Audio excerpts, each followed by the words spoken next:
Hello everyone. The last time I was with you, we were down there in the garden. Inside here, we are under shade.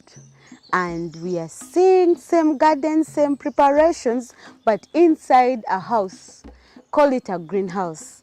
Some of you, I told you, if it's your first time to see a greenhouse, if you have never seen a greenhouse, it's going to be your first time to see it. And some of you, you're already in the business of greenhouse, or you're planning to go into the business of greenhouse. Where we are right now, it's the start of a greenhouse. So I want Lawrence still to teach us how you manage your greenhouse from start to the time of planting or transplanting, and then time of harvesting. I'm standing next to Mr. Lawrence, and he's going to teach you how to prepare your greenhouse well to get better yields. Lawrence. Thank you. You know, most of the greenhouses, they have the bags, you know, those black bags? Yeah, potting bags. But this one, I'm seeing you're doing it direct on the ground. Greenhouse, maybe I start by explaining what it is. Okay. It's simply a controlled environment for crop production. That's actually where the word greenhouse comes in. We are simply looking at growing crops indoors. Okay. So it's a house where crop grows. So it doesn't matter whether you use potting bags or you do it direct on the ground. Or okay. you use hydroponic or whatever it is system that you want to use to plant, because the whole purpose of the soil is the medium onto which you are planting your seedlings or your crops. Your crops, okay. And now the greenhouse does the covering of the crop from the let's call it the weather outside, either the rain, the sun, the storms, and the like of the sea. Why do we have to call it greenhouse yet? I'm seeing white. Yeah, the sheeting can change. It can be yellow, can be white, can be clear, but green because of what you're doing inside. Inside, okay. Not the color of the structure. Some of them even make them black. Oh, yeah, depending on the purpose. Yes, depending on the purpose. For example, here I have a shading which is black. And yet we are not changing the name from greenhouse to black house. Okay. You get the point. Because now you see when we were learning, they say black pulls what? Heat. Pulls heat, yes. Then white reflects the heat away. So I thought maybe that's why we're using the You see, for example, yes, this is a greenhouse. Yes, it has its purposes. But now, for example, if I go to the black side from the way you brought your question, here I have a black net. But this net actually is for shading heat from the plant. Okay. It is, instead of, like you're saying, pulling the heat, it's sort of covering the plants not to get so much heat. And this one shades 75% of heat, of sun heat from reaching my plants. So greenhouse, like you had said earlier, sometimes we plant down. And then in other places you find us using the potting bags. The whole reason why the planting styles changes is, number one, depending on the crop you're going to plant. Number two, depending on the soil that you have. There are places where you literally have no soil, you have to literally bring soil in. And when you pot it, it's much more economical than, pouring it down. Then other places we have soils which have diseases, say like the bacteria, the viruses, and those others. So we treat the soil in the bags. We treat the soil and put it in a controlled environment, and that's where we use either the bags or the buckets, so that you can be able to control this treated soil so that it doesn't come into contact with the contaminated soil. But in this particular case, what we are doing, we are going to plant pepper here. Some people call them bell peppers. We have sweet peppers, the kind of different type of peppers that you can do. They are the same family. What happens is that now this particular side, for example, if you look at my left, this is already prepared soil. But from here, we have reached here, so we are going to continue in preparation to the last 3 beds there. Now, we first mix in manure, just like any other land preparation. We have mixed in manure, We have put in charcoal dust. We have put in, okay, sometimes we add some little ash. Okay. And then you mix that composition together. What is charcoal dust? Charcoal dust is simply, if you look at... because when you look at ash and charcoal dust is almost the same. No. Okay. Charcoal dust is not burnt. It's halfway burnt. Ash is completely burnt. Okay. So there are two products. But charcoal has different characteristics. Number one, if for example someone takes poison, the first aid that you give to that person, you get you mix charcoal with water, you get that solution, black solution, and you give that person, and it acts like a first aid to the poison that he had taken. It sort of reduces the impact of the poison on your body. So the same applies to the soil? Yeah, we even have medicine for stomach issues that is called charcoal. Black charcoal. It's the same thing. Now, in the soil, there are so many living organisms that don't like charcoal because charcoal is already dead. So it doesn't encourage them. Then, of course, charcoal also retains water. Then charcoal, with our soil here, we use charcoal to break the structure of the soil because our soil cakes and forms sort of bricks. Now, the only way you can break it is to bring something that is not alive, something that is dead, something that cannot merge with that soil. So it separates the soil particles aside, and then you end up with this kind of soil that is loose.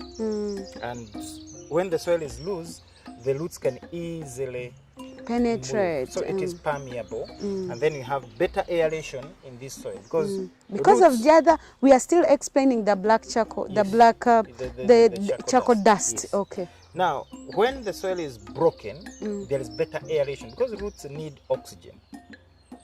Roots need oxygen, and without oxygen, the plant dies. Without oxygen on the lower side of where the roots are, the plant dies. It's the leaves that needs carbon dioxide, but the roots needs oxygen. And if you fill that whole place with water or with material that doesn't allow air to freely move, then the plant doesn't do well. That's why you see us doing this kind of preparation. Okay. Now, in comparison to the people who do potting or who plant in bags, for them, what they do is to clean up the house, lay the first covering materials to cover the ground, and then put now this kind of a mixture into the potting bags. Okay. Now it's this mixture that we treat, or we either what we call sterilizing that soil. Now sterilizing can be different types. There is solarization, that is using the sun. We have the steaming, where you literally steam it, more or less like using steam to penetrate through the soil and hence killing all the living organisms in the soil. Or you but can remember, roast it. there are some, yes, I know the roasting, but remember we need these living organisms. Oh yes, we do need some. Them. Yes, some living organisms, we need them. But now the problem is, out of 100%, you find good ones at 30%. How are you going to separate the good ones from the bad ones when they are all together? So what we do is eliminate all of them, because we can't really tell the good one, you keep searching, this is good, this is bad, you can't do that. So you eliminate all of them, then reintroduce the good ones. Okay. Because now technology has helped us to be able to get those living organisms that are beneficial to our crops. Or, for example, what we call the trichodermas and others. There are a number of them. So after we have sterilized that soil, we are so sure that we don't have disease-causing microorganisms, because even the disease microorganisms, they are alive. Okay. They are living. That's how they cause the disease. Okay. You get it? So to be on safe side, eliminate everyone, then reintroduce the good ones. So the elimination only works for those ones who use the bags? No. Even us? Even here we are going to eliminate them. How? Now, in this particular case, now the soil is already prepared. Once I've done with preparing the soil here, I'm going to come with hydrogen peroxide. But now, not the one you use in hospitals. The one you use in hospitals is basically around 3%. I'll come with 50% concentration. Then I dilute it to about 6%. then I'm going to sterilize this whole garden. Through what? I can either... Are we going to use pipes or we are pouring? We simply, okay, we first wet the garden, then we come mixing the wet soil with the hydrogen peroxide. Okay. Now, of course, it's going to boil up and stuff like that. But now, the boiling up is what helps us to sterilize that soil. Now, we can choose to either put the bags after you have sterilized or not. But in this particular case, because this is a private place, we are going to just leave it there. We sterilize it, we leave it there, then we control who comes in and how it comes in. How long is this going to take? Sterilizing the soil can take a day, just one day. Okay. Yeah. I thought it would go like for a week. When you are steaming or you are roasting or sterilizing, that one takes some time. But if you are going to use like the chemical method, it takes a day. But now you note the chemical you're using here is hydrogen peroxide. Hydrogen peroxide is simply water plus an extra molecule of oxygen. So once it's done with its work, the only element it leaves in the soil is water. And that's why you see hydrogen peroxide is used even in medics. Sanitizers and everything else has hydrogen peroxide. Okay. Anything that you want to sterilize, say for example, if you have a cutting on your leg or something, they will get a little hydrogen peroxide and apply it, and then you see the wood doing a little bit of boiling. And then the living organisms which were eating the wood are gone. So that's why it is the safest chemical to use when you're dealing with farming, because it does not leave other compounds or other chemicals in the soil. Okay, how long do we take before transplanting our crops here? Okay, it depends on, number one, how is your nursery? Because for example, I've already planted the pepper that I'm going to plant here. So next You've week, already put yeah, in I've already the there nursery. in the nursery. Okay. We planted it last week, yeah, about 7 days ago. So right now they are 1 week, they have already shot. So now I can be able to finish the preparation of this house where they are going to come. And then it rests for another week, and then they'll be here. Okay. So they'll find a clean place where they can be able to grow. How do we transplant? Transplanting, or how do we plant our seedlings here? Before we talk about planting, okay, after we have sanitized or sterilized this place, then we set up the drip irrigation properly, and then we come and sterilize the garden. I mean, we set up the drip line. We sterilize, we set up the drip line, then we transplant as per the drip lines emitters, those little holes that release water. That's the spacing we use for our greenhouse setup here. Now, transplanting is simply getting the seedling from the nursery, okay, and taking it to the garden. Now, the seedlings, as you saw earlier, they are planted in pots, okay, or in trays. Seeding trays, yeah. But you see, the tray has small pots. Now, after the seedling has taken its time in the nursery, for pepper, for example, it takes 4 weeks. When you're transplanting, you pull it out. It comes with its entire root system. Yes. Now, when you have the entire root system, when you transplant that plant into the soil, it's more or less like fleeing a bird which has been in a cage. Because at that time now it has bigger area to spread spread its roots and grow. So the soil is already ready for it. So once you put that seedling in the soil, for example, I think we showed them in the tomatoes a little earlier. Yes. Now, once you put the seedling in the soil, the roots, remember, they are here waiting. So they'll simply, hey, okay, we have now more areas. So they grow.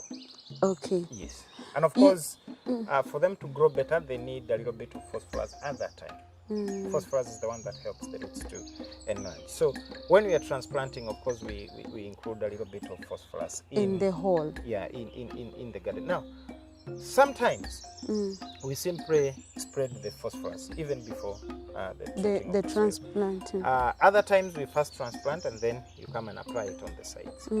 Sort of like dressing it, and then the plant can kick on.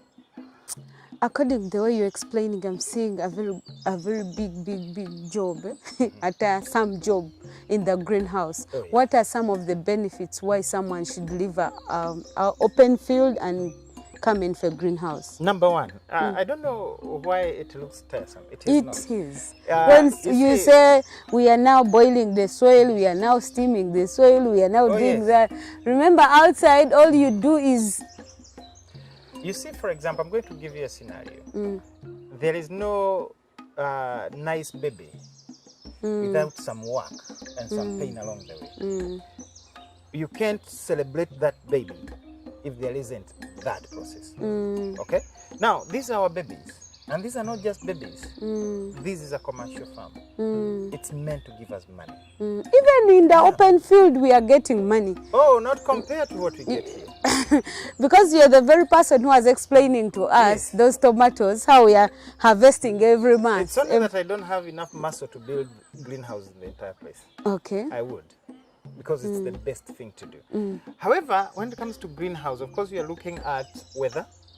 Like you saw some of the challenges that we have at on the open field. You're looking at weather. Sometimes it rains excessively and you have zero control over that. Sometimes the sun is exceptionally hot. You have nothing to control about that. The birds are simply scratching your seeds left, right, and center. You have snails. You have virtually every other natural element is there in the open field. Here, the only pest that really disturb is the human being. So Which you can control. Which you can control by locking the door. It's much easier. Then the other thing is here the plant is not being disturbed by anything else. So it is at its optimum growing conditions. As in, this is the best environment you can give it for it to perform to its best level. Okay. So when you compare the peppers planted outside, for example, and the peppers planted inside, I'll give you a scenario. If I plant peppers in here, I expect a minimum of 50 kilograms weekly. In here, I only plant about 600 of them. And that kilo goes for 4,000, 5,000? It varies. If you're in Kampala, it will give you around 7,000, 8. Up in the north, 5 is good. Okay. Yeah, 5 is good. Okay. So, in terms of benefits from the greenhouse, I'm harvesting 50 kilograms from this area. We go outside, I'll harvest the 50 for the first maybe 2 weeks, the 2 harvests. From there, nosedive. It drops. It drops. But here now, you can be able to have it consistently. Yes. And as So if you started with 50 kgs, you can harvest your 50 kgs until the crop is old. Actually, if you be able to take care of your plants well, I expect you to have, okay, this is a bit hot. I expect you to have a growing, the crop life of this pepper between 5 and 10 months. That's the harvest window that we are looking at. Yeah. Okay. Yet outside you can't get that. Okay. Those who are watching us, we are still with Lawless and we are looking at greenhouse management. At the same time, how you start to prepare your soil or your garden in a greenhouse. Maybe there's something you want to tell them, but I want us to go to our next greenhouse and we see the results after preparation here, after transplanting. We have another greenhouse which is already bearing fruits for sweet pepper, green pepper, sweet pepper. Yeah, it depends on who we are talking about. Okay. The American, we call it, bell pepper. Bell pepper. Okay, but here we are in Gulu. Yeah, in Gulu they call them pepper. Pepper. Okay, maybe if there is something you want to tell them, because I'm seeing a net up. The greenhouses I've been in, at least we don't have this. The purpose for this net, okay, there was a crop we were growing earlier and didn't want too much heat. Okay. So you shade it so that it can be able to do better. Yeah, not that it can't grow without, but when you shade it, it performs much better. It's like, let's say an artisan, like these guys who do welding. He can still weld outside there with the hot sun and the wind and stuff. But when you give him some air-controlled room, he'll do much more better. Okay. So it's more or less the same. So here the crop needed a little shading. So that's why we included this shading. Yes. So there's someone who will need these materials. Please remind them about our address. Come And to then Task Farm. We are in then Lubaga Kabusu, along Kabusu Road. Just before you get to the roundabout of the Kabusu roundabout itself, you'll see a Task Farm signpost on your left. Just walk in. You'll find us there. Okay. Yes. I believe our numbers are down there on your screen. So please come and contact us. Come to Task Farm. But right now, I want to see some of the benefits and the fruits out of a greenhouse.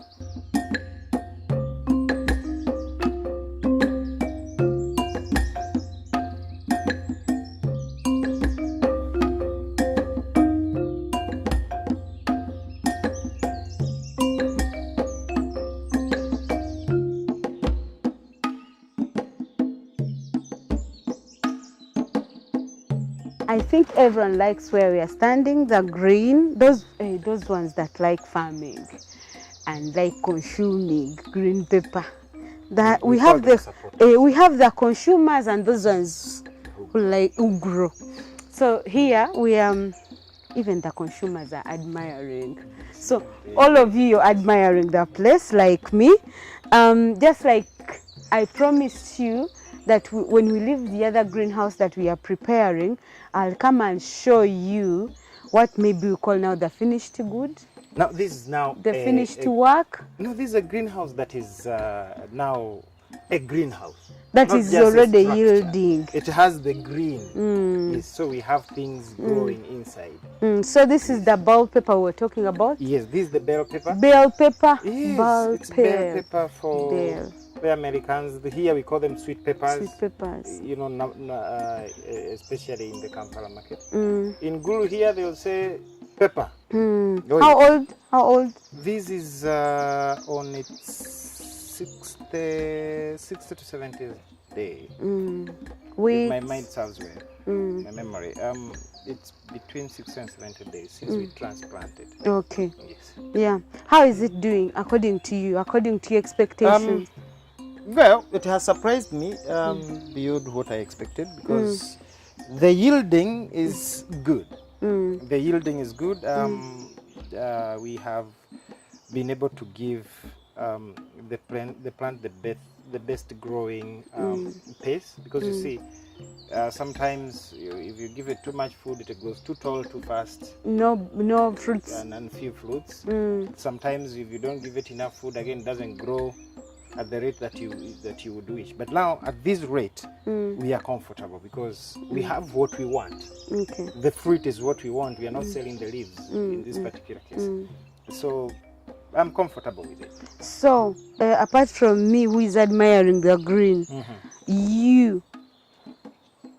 your target is the peppers. Yes, it's the pepper. It's the pepper. Yes. So do you reduce on the leaves? Yes, we do prune, but it's not yet. Let's work for preferably next week because we intend to start harvesting next week. What's the use of this? The strings is simply to help, like you saw me trializing earlier, is to help the plant go stay standing. Because the weight of the peppers, pull it down. So these strings help it to maintain standing and also to help it carry the weight, so that it's not the plant that is suffering with the fruit weight. So this house, we did not use the greenhouse, we did not use the pot peppers, the pot bags. Yeah. We planted direct on the soil, just like the one you were showing us down there. Yes. Okay, so according to your expectation, it has done well. Well, it has done well because you see, this is a hot area with a lot of diseases. Because when you have a hot area, you have a lot of living organisms in the soil, and they tend to, eat the plants, especially these crops, these ones, the tomatoes. They are really disturbed by those living organisms. But in this particular case, we sterilized them using the hydrogen peroxide, like I was explaining earlier. And here we are. Are there some challenges you're saying, these ones? Yes. I tried my best, but... Actually, biggest challenge mainly that I would say we have is labor. We don't have enough workers to do what we need done at the right time. Maybe because they're that's ignorant the biggest, about no. the house, It's the not about the greenhouse ignorance, especially. it's about the amount of work that we have in this farm. Where you find sometimes we don't have enough casuals because we use casuals from the hospital. The caregivers from the cancer patient ward. They're the people who come and help us with casual works. But sometimes you don't have enough casuals. You have to outsource. But now the time you're outsourcing, sometimes you're already at the edge of the need that you had. Other than that, really I'm comfortable with the crop because the crop has done its best. How many kgs are you expecting per day? This kind of a house will give you 50 kgs 50 kgs per week, not per day. Per week? Yes, because you don't harvest daily. Daily? Yeah, you harvest once a week, and you know you have to be able to do what you call crop protection. You have to take care of the crops. You have to protect it from diseases and pests. So you harvest once a week, and then whatever pesticide that you need to use, you make sure that if say today is Friday and the pesticide you're using is for 4 days, so the next harvest has to be the next harvest needs to be Friday, so it will have surpassed the day for the pesticide, such that people don't eat chemicals. Okay. Yes. Okay, Lawrence, what advice do you have to someone or some people watching if you want to make money, greenhouse? If you want to make money, this is the field. No stress. You know, you wake up in the morning, the pepper that was young yesterday, today's big, it even has fruits. You're like, oh, okay. Before you know it, like now here, knock, knock. Do you have bell peppers? I want this amount. You know, you had not even planned on receiving any money that day, but already they are telling you, hey, I want to give you money. Yeah. Please give me food. You know, and food industry is a business that you really can't go wrong because every day we have new consumers being born. I mean, the eaters are being born every day. We don't have farmers being born every day. You know, I think farmers are special people. Out of 100, you find 10. Okay. And these 10 have to feed all these 100, including themselves. And the demand is overwhelming. In fact, one of the biggest challenges we face here is to sustain the demand, what people want, the food that people want. Okay. It's very hard to catch up because when you think you've done enough pepper, you say tomorrow we are harvesting, and at 6 in the morning they've already booked everything. They're at the gate, they have carried everything. Then there are those who come in the afternoon. Hey guys, do you have pepper? No. Like, no. When is that there? Next week. What's wrong with you guys? You know, that's the kind of a challenge that we get. So, food industry delay, you'll make money. Okay. Oh yes. Okay. I think for those who are good at learning, you've learned something. For those who take long, please come and visit Task Farm. We shall help them. They will help you. And what I know about a greenhouse is we harvest it throughout the year. Yes. We don't wait for rain. We don't wait for sun. No. You do whatever you want because it's you the owner, it's you the controller of what you grow. Yes. So with a greenhouse, the assurance I have for you is you harvest it throughout the year. And another thing, I'd advise everyone at least to do something. I know greenhouse, everyone says a greenhouse is expensive, but when you visit Task Farm, they'll advise you how best you can deal with the expenses in the greenhouse, and maybe even they'll reduce for you. We also have different types of different types. You know? For example, this one is steel galvanized structure frame. There are those we make with wood. Okay. Which is actually it's half the price of this one. So it doesn't have to be that expensive. Wood, the problem with wood is termites. We deal with them. And just like we're dealing with the living organisms here, we deal with those living organisms also. So it's not a big stress. Okay.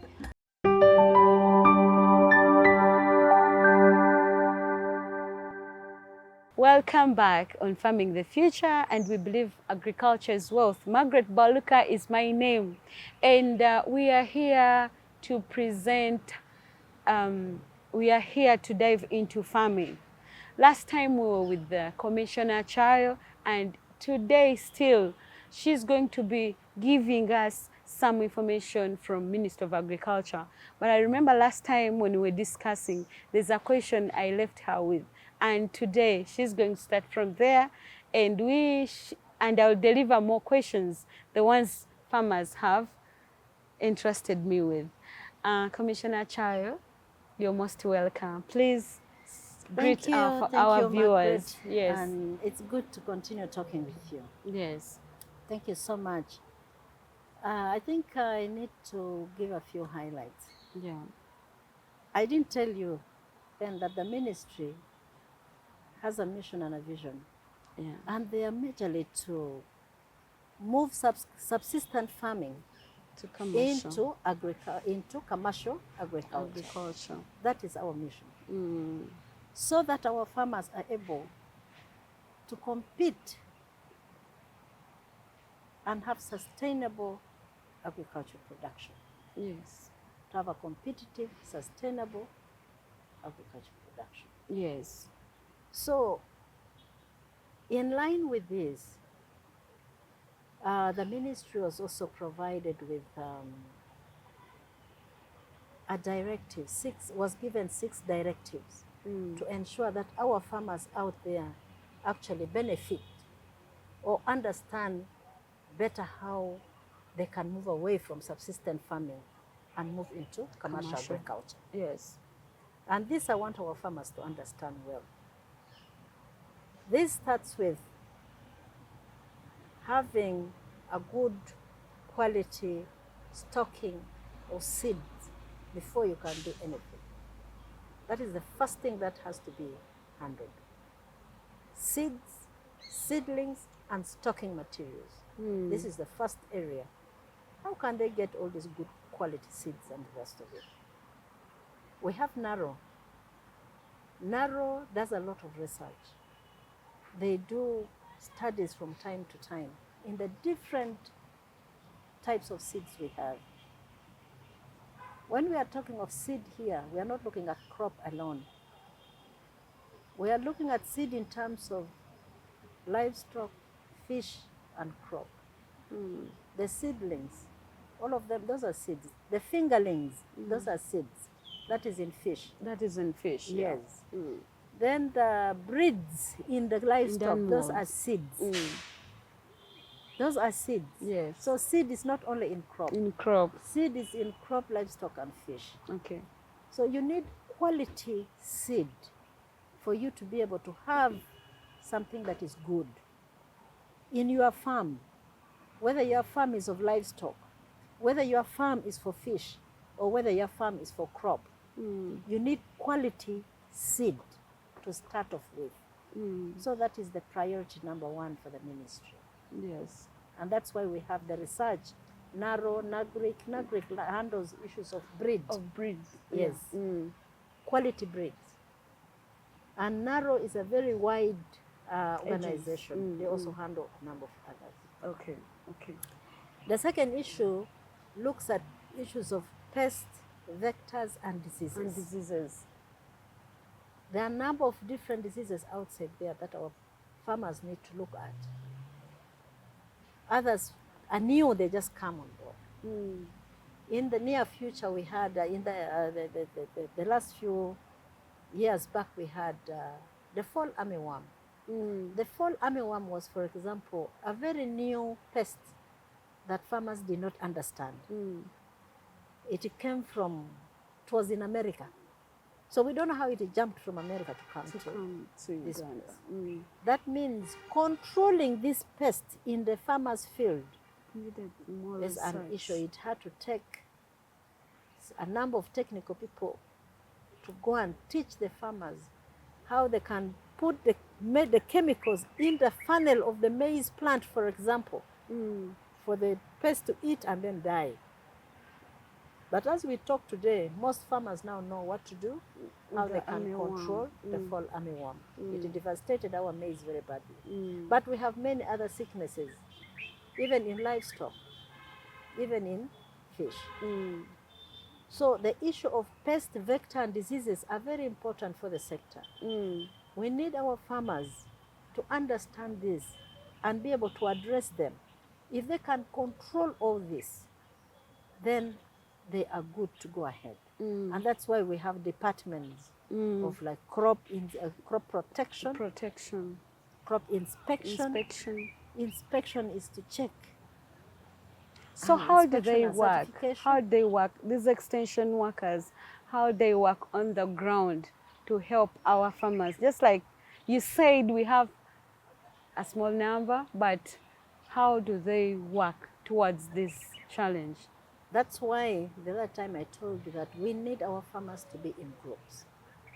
If the farmers are in groups, they're easier to handle even for the extension workers. Where there are challenges of pest, vectors, and diseases, it is easily addressed by the extension worker. In the districts, they have livestock, crop, fisheries, entomologists, all those in the district under protection, under production department. So these are the people who go down to the farmers from district to sub-county to parish level. They have staff to that level. And these are the people who interact on day-to-day activity with our farmers. So they are with our farmers. And where there are challenges, they quickly get to the ministry. And all these technical people we are talking about can get in touch with them and they see how to address those issues. So our second area of concern was pest, diseases, and vector control. The third area is on irrigation and mechanization. You will agree with me that there has been a lot of challenges of prolonged dry spell. And sometimes you see the farmer has lost everything. And it is really very devastating and painful. If you are a farmer and you see all your crop goes to waste, and you see your animal is dying because it cannot drink water, it is really, really painful. So these are areas that the ministry also looks into. Of late, the ministry has been giving out a number of tractorization to our farmers, to groups of farmers, not individual farmers. Not individual farmers. Organized groups of farmers. But also our farmers have a misconception about the groups. Some have not been educated well.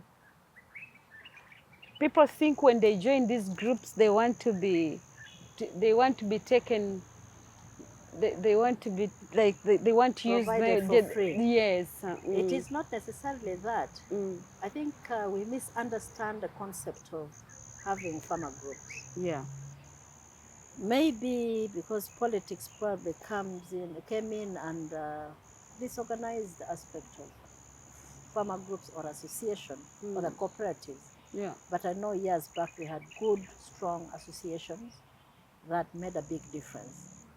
The problem we have today probably is they come in because they want something to benefit now and forget about it. But if you have a farmer group that have come in to ensure that their group is strong and they benefit from each other and they are able to sell their things in a good market way, then farming becomes grouping becomes a good thing. I'm sorry about that. If the farmers are in group, let me repeat this. Coming together as a group help these farmers in very many ways. I don't believe in giving things for free. But once they're in group, they will be able to benefit from each of the group members. Because each of these members understand differently and probably has got a specialty. So they will understand from each other. Once they're in a group, they're able to aggregate everything they've produced together. And you have a big bulk and sell together as a team. So you can ease the markets. You have a better negotiating power because you have the bulk. In agriculture, when you have bigger bulk, the more you have, the more money you get. Money is in quantity and quality. And when you're doing it together as a group, your quality, the standard is up. Definitely the money will be better. So you cannot easily be swept away to do other things. You have a focus. You have a reason to be in that group. So grouping in farming is a very good thing to do. Mm. And once you go there with a focus, you will make a difference. So the government is promoting that even now in most of the projects that's ongoing. You have to be in the group. And whatever the government gives you is at a cost sharing. It's not for free. That means each member of the group contributes an amount, maybe 20, maybe 25, and then the bigger one is paid by the government. Okay. That takes us to our issue of irrigation and mechanization. Yes. Sometimes we have rivers passing via our farms. But Even we don't rain, know. there's when Even heavy the rain rains come, comes, but we do not have the knowledge to collect harvest the water money, and then to probably harvest the use it. water. Store it somewhere and probably use it. So these are areas where the government comes in to provide capacity to see how can we harvest the rainwater. How can we use the river or the water body that is near us The swamps to near us. benefit us. So that was the third issue that the government is looking at. Then the fourth one comes in as educating farmers. So the government has taken that really head on, that the farmers need to be educated. The community need to be educated. Enlightened. What is it that they want to know? So we have to mobilize them to come and understand and then be able to do things right.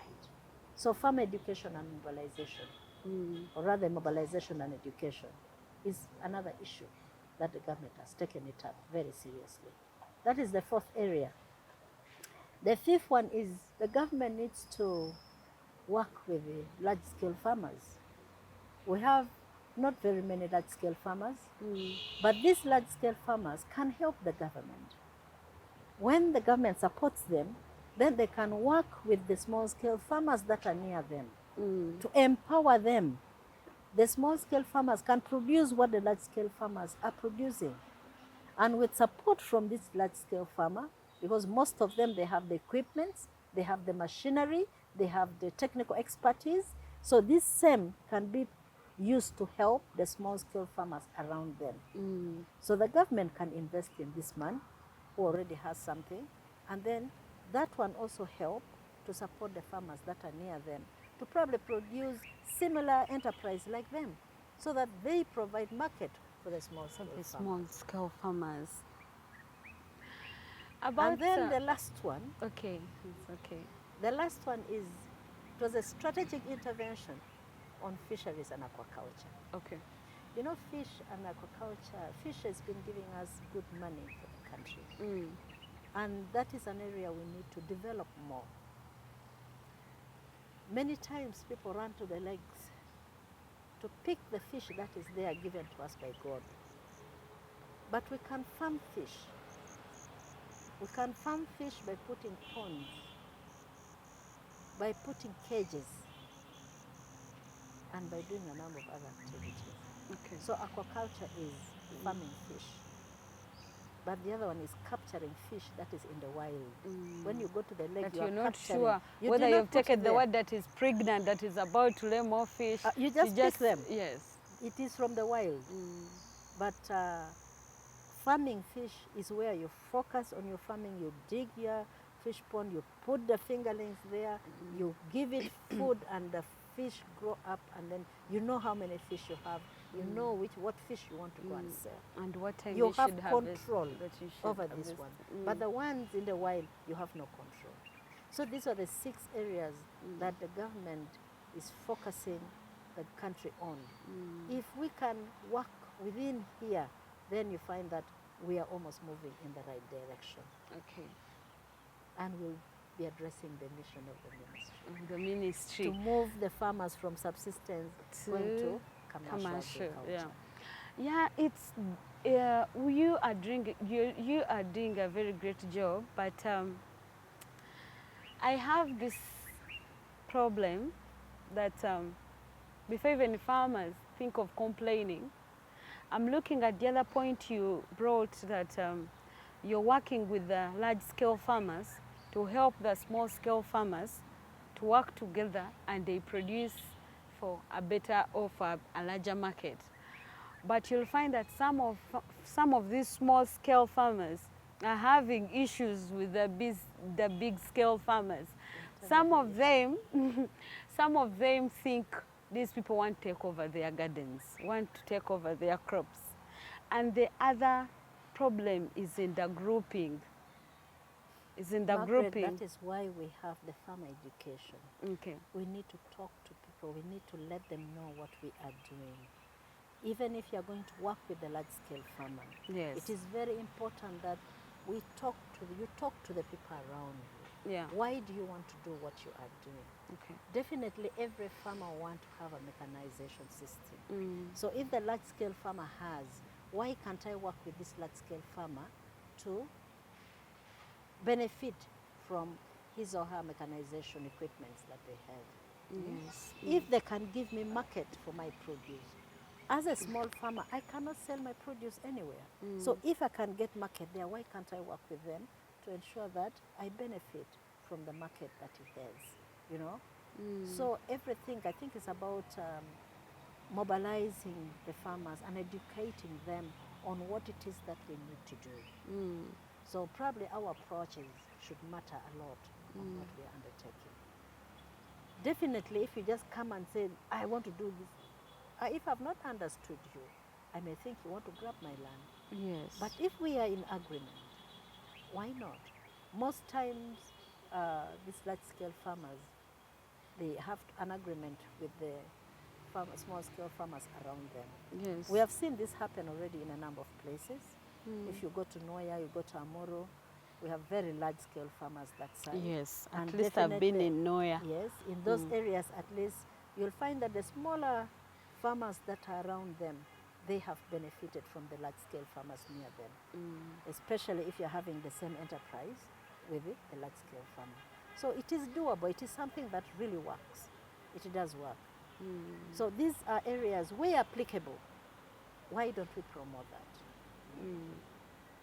So, because when you say, I want government to do it for me, who is the government to do that for you? If we all ask ourselves, who is the government? Yeah, we The are government is you and yeah. me. We are the government.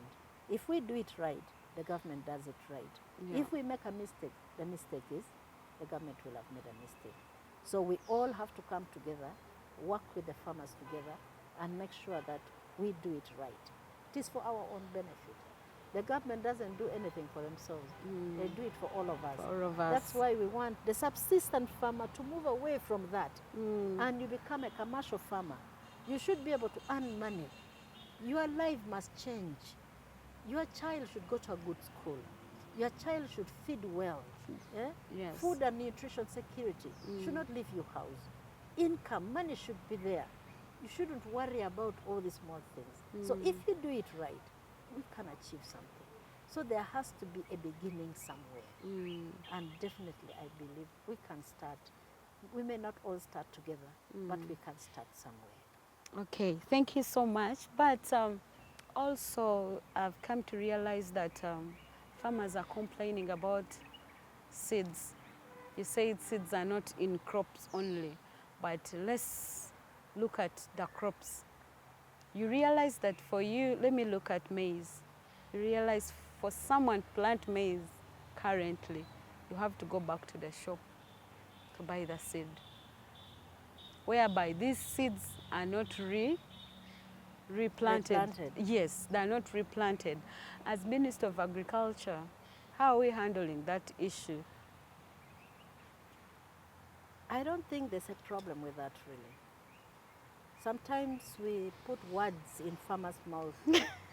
Sometimes we go to tell them, this is not good. They are cheating you. They don't want you to replant your own seeds. You can replant the seeds, the older seeds if you want. Nobody has stopped you. Okay. You brought in an example of maize. There are so many maize varieties. I actually don't qualify to talk about all of that in detail. Yeah. But a lot of work has been done by NARO to produce different varieties of seed, of maize seed. Why do they keep bringing them? I may not have a direct answer to that. But when we look carefully, there are lots of things happening today. the environment is changing one way or the other. Yes. Our soils are no longer as fertile as it used to be. Some 10, 20 years, 30 years back. Yeah. The number of population is gone up. The area we are farming in is becoming smaller and smaller. That means we need to do something better. Pest diseases are coming because of the global warming, because of climate change. So research comes on board when we are complaining. There are diseases in maize. What do? We run to narrow. What is this? How do we go about it? Then they go and look at it. This disease can be handled like this. This particular one, if we do like this, if we do this, then we come up with. They can probably give us as variety that if you plant, then that particular disease will not affect the seed. So a new variety will come in. So if you plant this, it will not be affected by that particular disease. It does not mean that the ones we used to plant there, you should not plant it again, it will not grow. It will grow. But some of them are very susceptible to the diseases of the current situation. So they tell you that this is a better. They don't tell you don't grow this. No. They tell you this is a better variety. You are free to make a choice. You can go back and you said, for me, I don't want to go back from my grandfather's thing. Those were the only ones I want. Keep your seeds and keep growing. Others have better yield because the population keeps on growing. They said, okay, this is a bigger population. How can we improve production of this particular type of crop? Okay. Then there were those things called oba nalongo, it produces 2 or 3. Said, okay, if I plant nalongo, I will be able to get double what I used to get there. It is upon you to make a choice. I don't want this one which gives me double. I want the other one which has color of my grandfather. You have a choice to make. It's up to you. Nobody is pushed, nobody is forced. Yes. But we are giving you options that this one, when you plant, you get so much. When you plant this, you get so much. When you plant this, you get so much. Which one do you want? If you use this when it is, after harvesting, you go and buy again and you do that. Which one do you want? If I can get 3 times as much, why don't I go and buy it? Buy that seed. Yeah, because still your money will come out. Thank you very much. And that's why we say we want to move away from subsistence farming just for the stomach. And go to commercial. If I want to do commercial, how do I do it? I need quality seed that will give me high yields. High yields. I don't want one which will not give me what I need. Because I have to go to the market. What am I going to sell? So those are the issues. So we need to guide farmers. Farmers need a lot of help. That's why we have the farm education, farmer mobilization and education element in our focus areas. Okay. Rest TV is here to present to you and to teach you, guide you, especially for my viewers of Farming the Future and Agriculture is Wealth. We are here to teach you and bring the right information that you need. Minister of Agriculture is working very hard, is working to see that they see you move from subsistence farming to commercial agriculture. And we are with the Commissioner Achayo. So Commissioner Achayo, thank you so much for all the information that you've presented to our farmers. And I'm requesting for your last words. Thank you, Margaret. I'm very happy that we have had opportunity to talk. I want to tell our farmers out there that the ministry is here for you. Whenever you have any challenges, go to the nearest production extension officers near to you. Because I cannot tell you, come to the ministry. No, that will not be practical. Move to the nearest extension officer if you're in the district, wherever you are. We have municipalities, the production officers are there. We have town councils, the extension officers are there. Please do get in touch with them. They will help you. Many times we suffer with challenges and we don't know where to go. Those people are there for you. In terms of fish, livestock, crop, entomology, even water for agriculture production. Please do get in touch with them.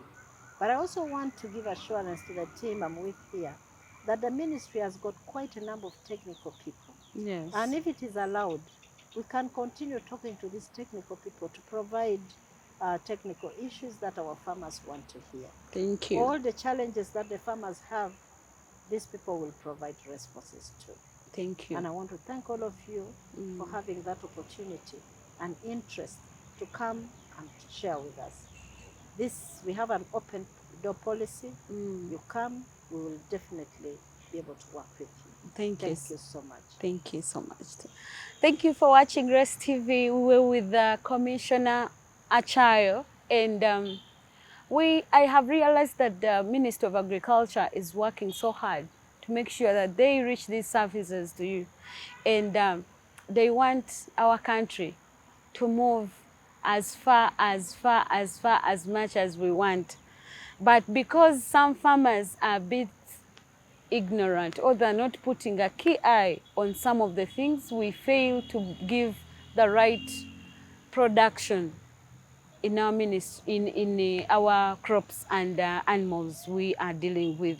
So right now we are coming to the end of our program, and I promise you, she has promised herself that she's going to be guiding us and leading us to other commissioners that we shall be sharing, and they'll give you more details.